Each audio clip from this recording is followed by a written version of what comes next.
Aujourd'hui, le 12 novembre 2024. Première lecture.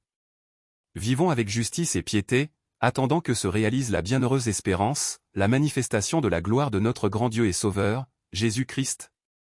Lecture de la lettre de saint Paul apôtre à Tite. Bien-aimés, dis ce qui est conforme à l'enseignement de la saine doctrine.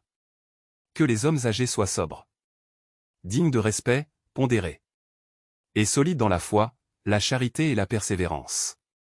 De même, que les femmes âgées mènent une vie sainte, ne soient pas médisantes, ni esclaves de la boisson, et qu'elles soient de bons conseils, pour apprendre aux jeunes femmes à aimer leurs maris et leurs enfants, à être raisonnables et pures, bonnes maîtresses de maison, aimables, soumises à leur mari, afin que la parole de Dieu ne soit pas exposée au blasphème. Les jeunes aussi, exhorte-les à être raisonnables en toutes choses. Toi-même, sois un modèle par ta façon de bien agir, par un enseignement sans défaut et digne de respect, par la solidité inattaquable de ta parole, pour la plus grande confusion de l'adversaire, qui ne trouvera aucune critique à faire sur nous. Car la grâce de Dieu s'est manifestée pour le salut de tous les hommes.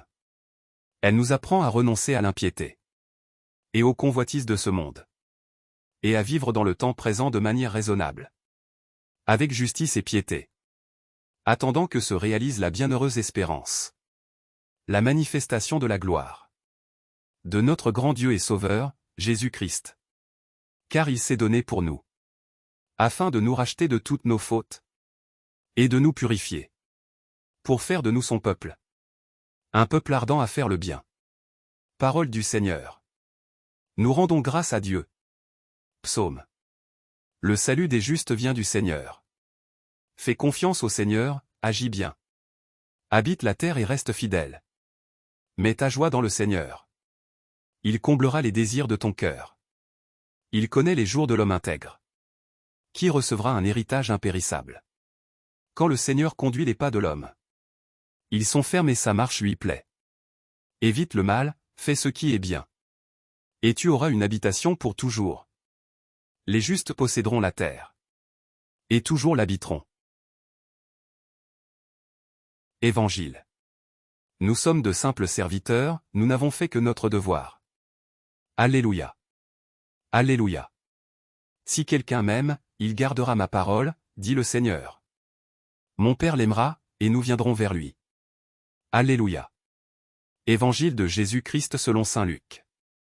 En ce temps-là, Jésus disait: lequel d'entre vous, quand son serviteur aura labouré ou gardé les bêtes, lui dira à son retour des champs: viens vite prendre place à table? Ne lui dira-t-il pas plutôt: prépare-moi à dîner, mets-toi en tenue pour me servir, le temps que je mange et boive. Ensuite tu mangeras et boiras à ton tour? Va-t-il être reconnaissant envers ce serviteur d'avoir exécuté ses ordres? De même vous aussi, quand vous aurez exécuté tout ce qui vous a été ordonné, dites: nous sommes de simples serviteurs. Nous n'avons fait que notre devoir. Acclamons la parole de Dieu. Louange à toi Seigneur Jésus.